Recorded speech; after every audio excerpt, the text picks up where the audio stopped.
Fala pessoal, na aula de hoje nós vamos aprender sobre o ciclo de DevOps. Essa aula é para ser bem teórica. Logo após isso eu vou soltar uns vídeos mais práticos, falando de cada tópico que eu vou tratar hoje aqui em teoria, mas esse vai ser bem teórico mesmo. Nós vamos usar o Draw para fazer os desenhos aqui, beleza? O primeiro passo aqui começa com o desenvolvedor. Vou colocar um bonequinho aqui para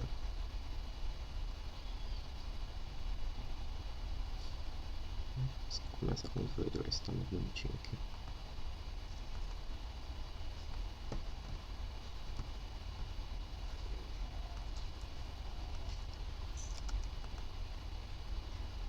Text, beleza. Dev aqui. Beleza. E a partir daí nós precisamos de um versionador de código. O mais famoso hoje é o Git. Daí você tem vários serviços que oferecem ele, por exemplo, o GitLab, o GitHub, Bitbucket. Tem vários free, por exemplo, o GitHub você consegue deixar tudo na nuvem, né? Isso é um serviço de paz, é tudo free. Ou você pode montar um local também com o GitLab. Daí beleza. Ele é um versionador de código. O que ele faz? Todo código que você coloca lá, você precisa fazer um commit, que é salvar essa mensagem informando porque você salvou, normalmente os motivos ou uma Gmood ou qualquer coisa do gênero. E o legal dele é que ele guarda todo o histórico do que aconteceu com o código. Ele tem umas ferramentas de diff, ele consegue mostrar o que foi mudado de uma versão para outra. Ou, por exemplo, se você tem um software que está na versão 5 e você precisa voltar para um cliente específico a versão 3, você consegue fazer esse retrieve aí. Ou se der problema em produção, você consegue fazer o rollback, é muito fácil, do código. Então fica muito mais simples de você gerenciar seu código. Muito importante. Um dos modelos mais usados dele é o Gitflow, que você tem algumas branches, né? Branches são como se fossem pastas do código. Imagina que você tem 3 ambientes na sua empresa: um ambiente de desenvolvimento, um ambiente de homologação e um ambiente de produção. Você poderia criar um modelo, por exemplo, de 3 branches: uma branch de desenvolvimento, uma branch de homologação e uma branch de produção. E cada branch pode possuir um código específico. Por exemplo, o de produção é o que está rodando hoje lá em produção. E o de homologação está no meio termo, o desenvolvimento está sempre o que é mais atualizado, né? Que é sempre os desenvolvedores estão fazendo novas features, ou corrigindo erros, e assim vai. E nesse modelo é legal que você consegue criar várias branches, né? Por projeto ou por categoria. Por exemplo, você tem 3 erros em produção. Você cria 3 branches separadas, cada um tem um código específico e você está mexendo em determinados arquivos em cada branch. Depois você consegue fazer o merge, né, que é juntar todo esse código lá para frente para a produção. O interessante dele é isso, esse controle do código no sistema colaborativo, né, que vão ter vários desenvolvedores. Aqui está um, mas podem ser centenas aqui mexendo no mesmo código. Então fica mais fácil você ter um cara para gerenciar, que é o Git. Outro também famoso é o SVN, mas ele não é muito usado. Hoje em dia, né, ele já foi muito usado, mas o Git hoje está mais difundido. Então fica mais fácil trabalhar hoje com ele, que ele já está como padrão do mercado, né? Beleza, o primeiro passo é o Git. Após isso, você precisa de um orquestrador, caso você queira, a sua intenção seja automatizar todo esse ciclo de build, deploy, né? Testes, métricas e tudo. Daí você tem um orquestrador para fazer isso. Hoje tem vários no mercado, só para citar alguns, eu tenho o Jenkins, que é muito famoso, foi um dos primeiros a sair. Ele é muito usado hoje, ele tem muita coisa em cima dele já pronta, então ele é bem legal de se mexer. E se você usa o serviço na web, por exemplo, o GitHub tem o GitHub Actions. E se você usa local, você quer um servidor na sua empresa, você pode usar o GitLab. O GitLab tem o GitLab Pipelines, que ele é bem legal, ele gerencia toda essa orquestração para você. Essa orquestração basicamente é como se fosse um script em Bash ou sabe, qualquer coisa do gênero, que você escreve linha por linha o que ele vai fazer com seu código. Por exemplo, a partir do momento que o desenvolvedor aqui fez um commit aqui, ele salvou uma nova versão do código, Ele aciona esse pipeline, que são scripts, né? E ele vai executando parte por parte. Por exemplo, essa branch é o que? É desenvolvimento? Essa branch é de homologação? Se é desenvolvimento, faça isso. Se é homologação, faça isso. Se é produção, faça isso. E você consegue colocar todos os passos. Por exemplo, passos de teste, passos de qualidade, passos de aprovação, de build, de deploy. Tá tudo nesse cara.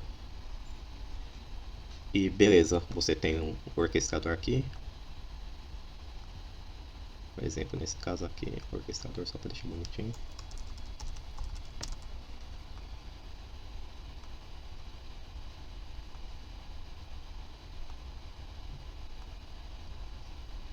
Beleza.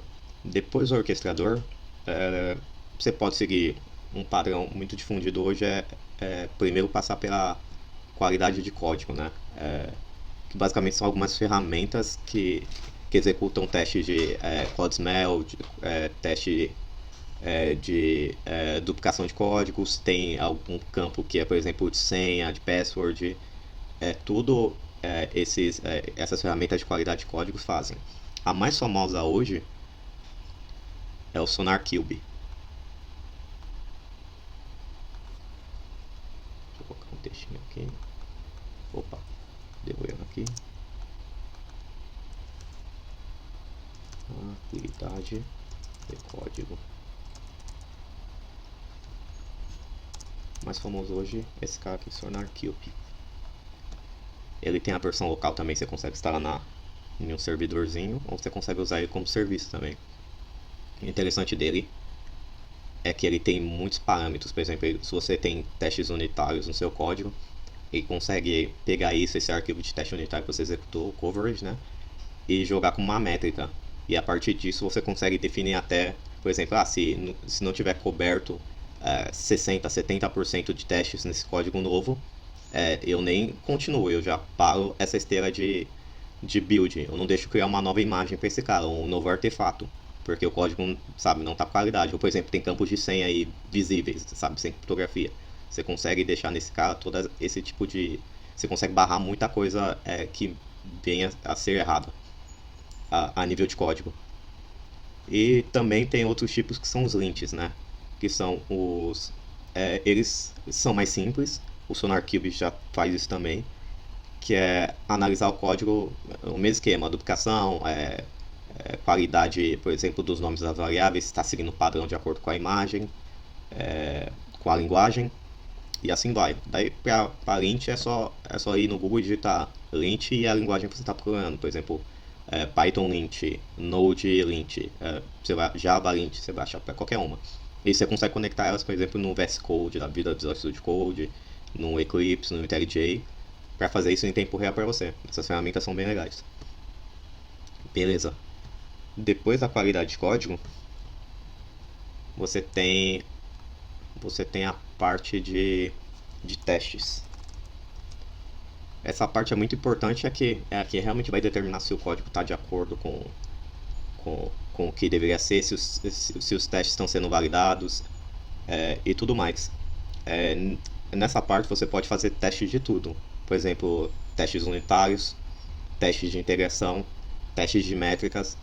Esses testes são muito importantes, principalmente o unitário de integração de métricas. Eu acho que quando a aplicação está mais madura é interessante colocar também, porque você consegue ver de uma versão para outra. Por exemplo, o cara trocou uma lib do Python que carrega, por exemplo, os sites web, a lista de sites.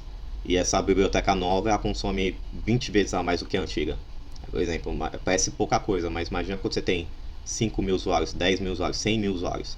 Daí você tem que fazer essa métrica vezes 10. Então você sabe, é uma coisa pequena, mas quando está sendo utilizada por muitas pessoas pode fazer muita diferença. Então é interessante, se você tiver esse tipo de métricas, você consegue ver, por exemplo, a versão 1.1 está consumindo, para 5 usuários está consumindo 10 MB de memória.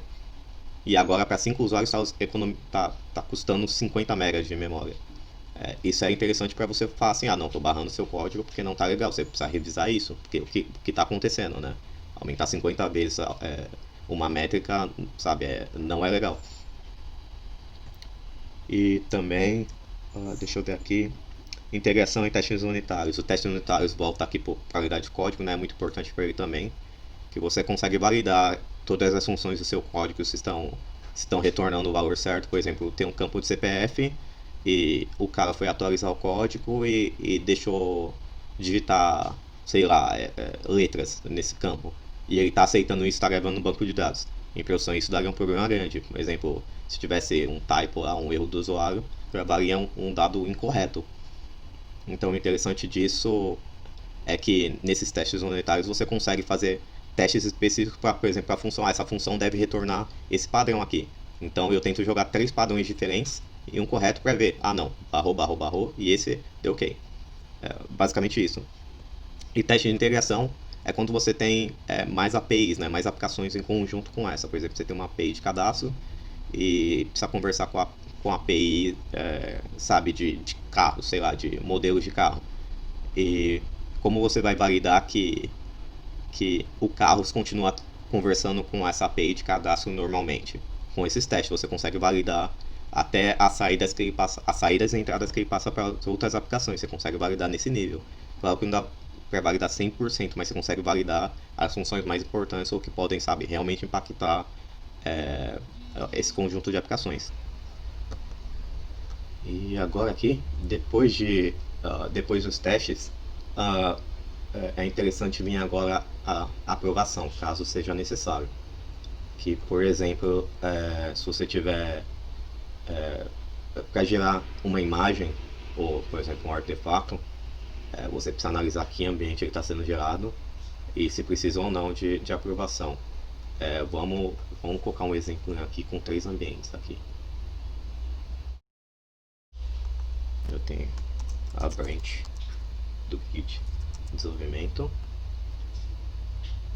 e aqui eu vou ter mais 2.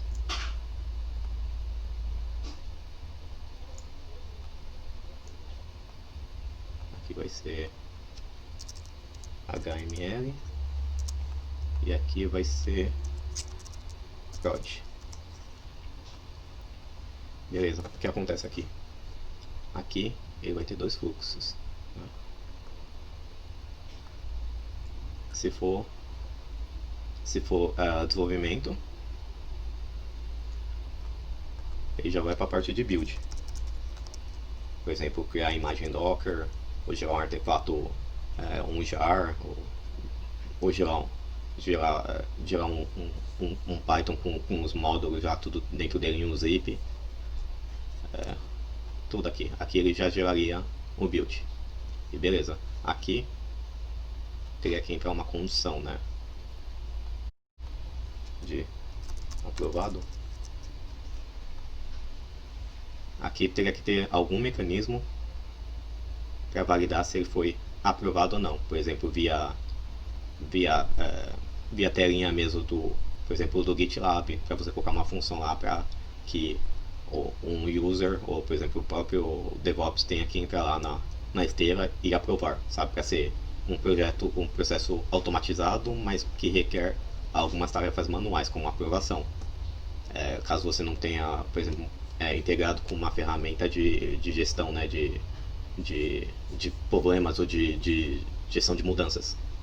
Ou se você tem, por exemplo, um Jira ou qualquer ServiceNow que você consiga integrar, daqui você poderia enviar direto para o ServiceNow uma requisição ou partir a requisição do ServiceNow. Por exemplo, a partir do momento que está aprovado, você está aprovado, você tem um ticket lá aprovado, e pode gerar a imagem. E beleza. Ou aqui também poderia ser com base nos testes. Por exemplo, se os testes deram ok, você pode efetuar o deploy. Por exemplo, o coverage aqui também pode ser desse modo. Se a cobertura de código, cobertura maior que 60%. Vou deixar um pouquinho maior aqui.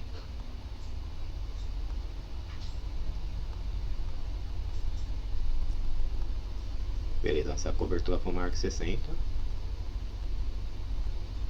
Opa. Ele faz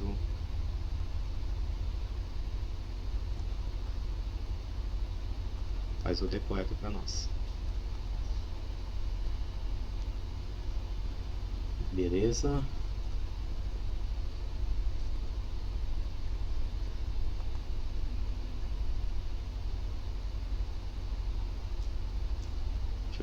hashes aqui, mas não importa, eu vou deixar esses dois aqui, só para ficar fácil de visualização.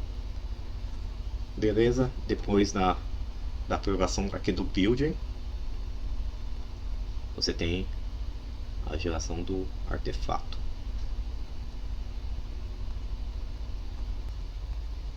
Aqui, que processo seria esse?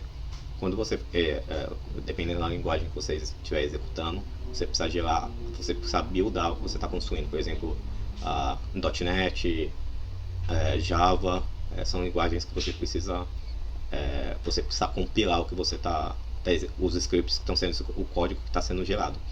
E, por exemplo, o código, todas as dependências, por exemplo, para formar um jar, até o Node, se você estiver, por exemplo, usando um TypeScript da vida, você precisa passar isso para TypeScript, né? De Java para TypeScript, tem toda uma conversão.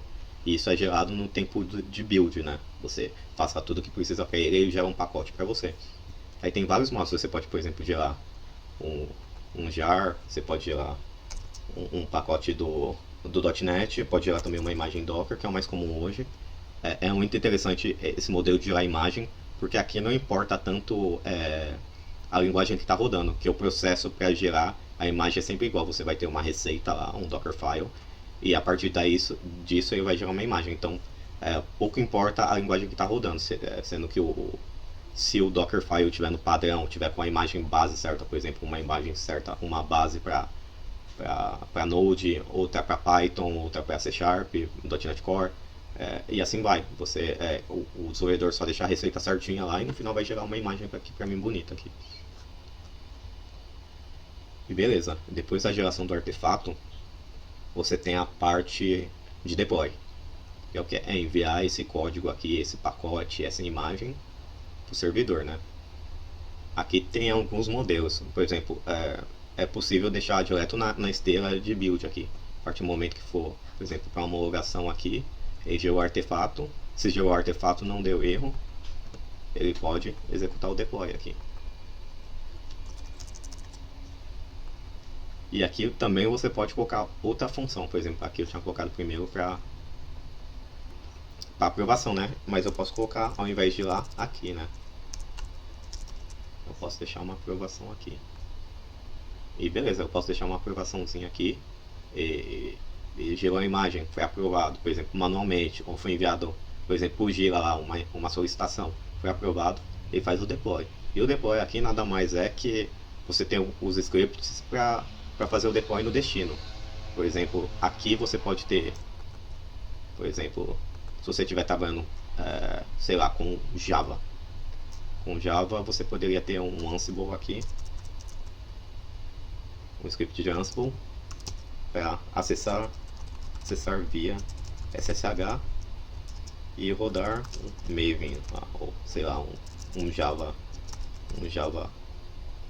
qualquer coisa lá no ponto jar. Você poderia ter todos os scripts para fazer isso em cima de Ansible. Aqui é se fosse uma instância mesmo, um servidor, né?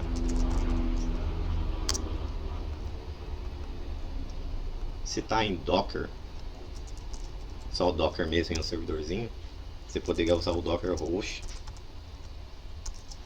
para conectar no destino, no host, né? E rodar um Docker Run lá. Tá?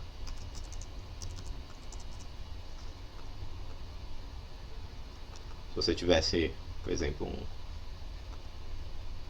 um Kubernetes,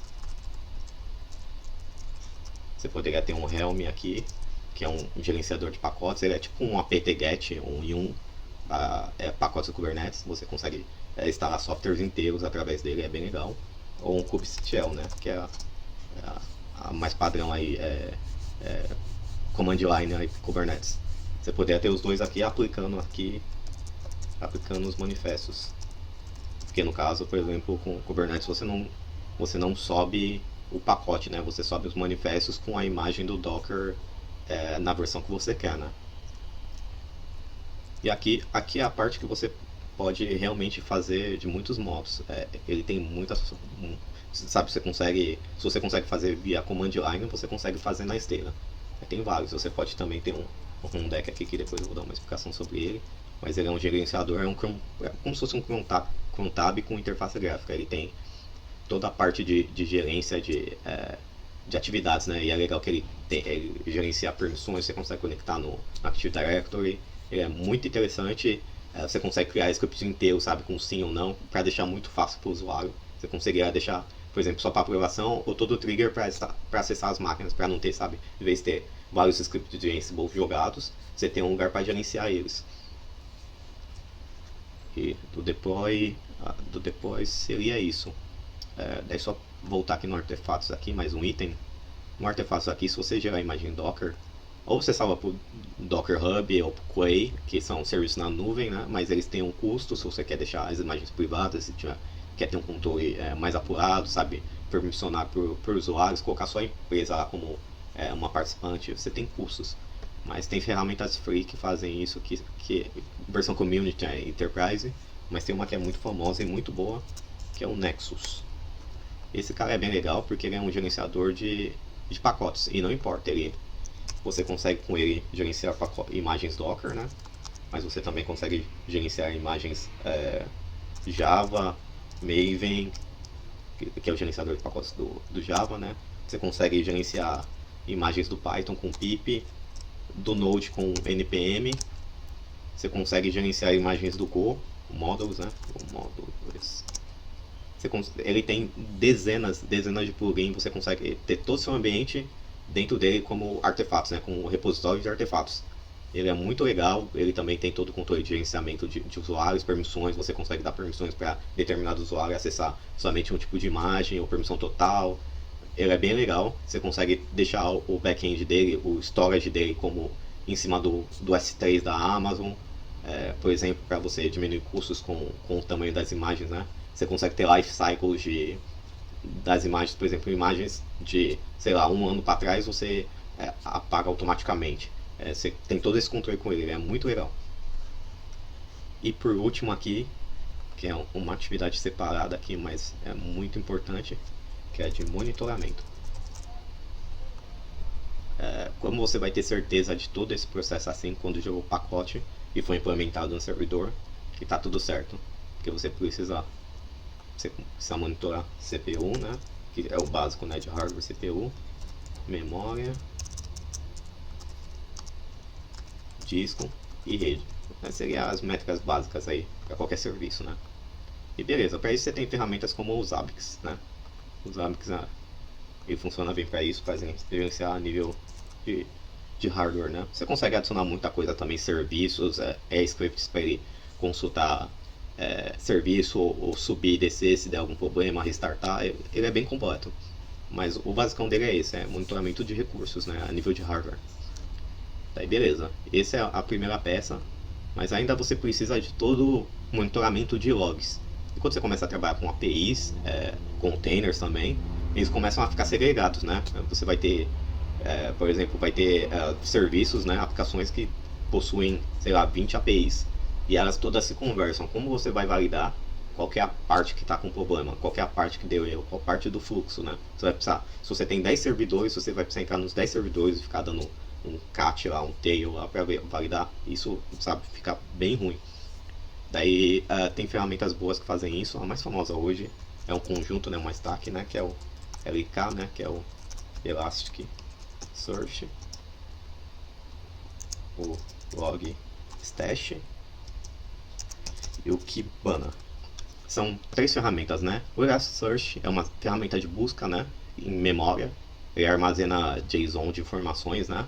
E ele é muito rápido, é bem legal. Daí você consegue armazenar uma quantidade enorme de logs e fazer consultas rápidas. Você tem o Logstash, que é o agregador, né? Você precisa pegar esse log, fazer um cara que seja o Firebit ou qualquer coisa do gênero, que é um pluginzinho que você deixa no servidor, e fala assim, monitora, por exemplo, para mim, essa pasta aqui, o var/log, que monitora a aplicação API A. E ele fica consultando esse arquivo de tempos em tempos, você consegue determinar até o tempo que ele acessa isso. E ele pega esse arquivo, transforma o que você quiser e faz todo o processo de transformação, por exemplo, retirar dados que não precisa, mascarar dados, se tiver dados que precisam ser mascarados, por exemplo, senha de usuário, que não deveria estar em log, mas se tiver, você consegue mascarar. E enviar para o Elasticsearch, ele faz toda essa conversão, né, para conversar com o Elasticsearch. E o Kibana, o último, Ele é uma é um gráfico, ele é uma interface para gerência do Elasticsearch. Você consegue fazer consultas nele. Ele é uma interface gráfica, você consegue visualizar qualquer informação de log. É muito legal. E beleza, a parte de log fica coberta com essas três ferramentas aqui, com LK. Depois disso, você precisa ter métricas também a nível profile de aplicação, né? Que é o que? Quanto o método XYZ está consumindo. Qual que é o processo da máquina que está consumindo muito nessa hora? Qual que é o container X e Y que está dando problema? Você precisa de métricas, né? Gráficos. Isso é muito bom. O Zabbix faz isso também. Só que ele não é tão fácil de você trabalhar com dados do gráfico. Por exemplo, CPU, memória, disco, ele é mais tranquilo porque já tem isso pronto. Mas se você quiser alguma coisa a mais, por exemplo, você tem uma aplicação que gera um gráfico lá de coluna de coluna e linha e você quer passar isso para um gráfico, ele é mais chatinho. Daí para isso nós temos duas ferramentas aí que são bem utilizadas, que é o Prometheus e o Grafana. O Prometheus é um banco de dados de time series, né, que ele basicamente vai gravando dados com timestamps, né, e você consegue fazer o retrieve nesses dados como se fosse uma consulta SQL, né. Ele é muito rápido, ele é muito utilizado e ele é muito performático. Ele é muito bom para gerar gráficos. E você tem o Grafana. O Grafana é o visualizador também. Ele te dá uma interface gráfica e você consegue criar todos os gráficos nele, né. Você consulta, por exemplo, do Prometheus, o que você precisa e gera gráfico com eles, né? E o legal do Grafana é que ele é um visualizador, né? Então atrás dele você consegue conectar vários tipos de banco de dados. Você consegue até conectar, por exemplo, um SQL Server, um MySQL, você consegue conectar um Prometheus, você consegue conectar um Postgres, você consegue conectar um Elasticsearch, você consegue conectar, por exemplo, um Zabbix para gerar gráficos também através do Grafana. Ele é muito legal. Vou mostrar um gráfico dele aqui, ó, Grafana aqui, só para vocês terem uma ideia. Grafana. Só para ter uma ideia de como ele pode fazer dashboards bem potentes, né?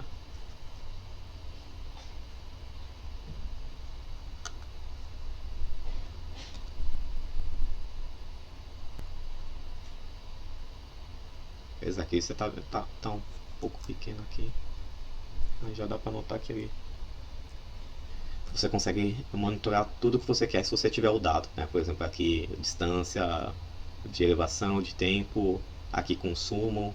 Você consegue gerar gráficos extremamente potentes, sabe? Com base geolocalização, qualquer tipo de dado você consegue tratar nele. Ele é muito interessante. E por último, mas não tão menos importante, seria o Application Profile, né?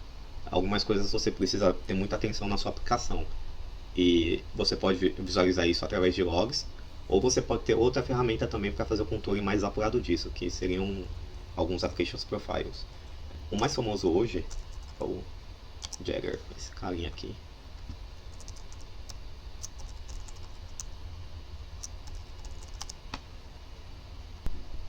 Esse é Jagger Tracing aqui. Ele é bem legal. O que ele faz? Você tem seu código, imagina que você tem seu código que ele valida números de usuários. Ele só faz isso, é uma funçãozinha que ele fica carregando o número de usuários. Daí o que você pode fazer, no seu log você pode colocar a cada vez que ele incrementar o número de usuários, ou decrementar, né, diminuir, ele poupar um log para você. Isso também funcionaria. Você tem um método mais elegante, que é utilizar essa API dele, né, do Jagger, né, o módulo dele, e você consegue colocar várias métricas dentro desse módulo, né, e fica muito simples. Basicamente você chama ele como uma anotação, você fala assim, você tem sua função e em cima você coloca assim, ó, essa função precisa herdar os métodos do Jagger, e o que ele faz? Ele já gera para você todo um escopo de métricas para você. Automático, você não precisa fazer nada, ele já gera até uma porta que você pode conectar, ou um serviço que você pode enviar, por exemplo, para o Elasticsearch, Ele faz todo esse controle para você. É muito legal porque você consegue deixar. é, Você consegue ter o tracing, né? Tipo o track das atividades da sua API a nível de código. Você sabe qual parte do código tá sendo passada ali, qual é a saída, o que está ocorrendo, se está ocorrendo, sabe, delay naquela função específica que você sabe, mudou uma biblioteca ou qualquer coisa do gênero. Ele é muito legal. As empresas agora no Brasil começaram muito a usar ele. E ele é muito bom. Vou tentar fazer um videozinho utilizando ele no Python, que ele é muito simples, vocês vão ver. E o processo básico seria esse. Você pode acionar muito mais atividades aqui, mas com essa você já teria um ambiente muito completo. Você não teria muitos problemas com ele.